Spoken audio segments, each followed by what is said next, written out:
So people were mesmerized by it. And were you shocked at how it kind of transformed culture in many ways and people were talking about it all the time? Did you anticipate that? No, no. In fact, I'd been at the press tour and they said, Ken, this is terrific, but no one's going to watch it because Stephen Bochco, the great TV guy, had a new police procedural that was a musical called Cop Rocks, and nobody would watch this. And then everybody seemed to watch it, and it had 40 million viewers the first time, and DVD, blank DVD tapes, not DVD, but cassette tapes were what ran out in Washington, D.C. I got invited to the White House. I was on The Tonight Show, and it was just, it was flabbergasting. And what was really helpful to me, David, was staying here in Walpole, because the pressure also to leave again. Hollywood presumed that just documentary was just a step, a rung on some career path that would inevitably lead to making feature films.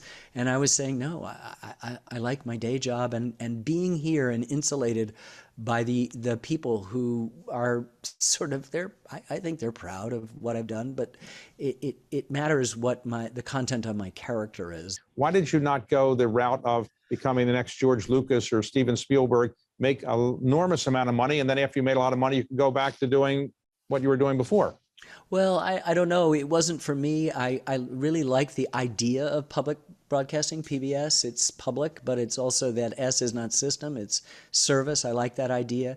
I also think PBS has one foot tentatively in the marketplace and the other proudly out of it. Lots of what's best about this country is not necessarily in the marketplace, which is, of course, one of the best things in this country as well. And so it's not making the other wrong. It's just saying that if I'd gone to a premium channel or gone to a streaming service, it might have been easier to get the money. But then they would own it. I own my films. They would also not permit me 10.5 years to do the Vietnam. They'd want it in a couple of years. And the kind of corners that would be cut in that process was nothing that I wanted to do. I also was aware that even with the success of this Civil War series, people would come and ask me what I was working on from other places. And then when I'd say baseball, they'd say, oh, great, that'll sell.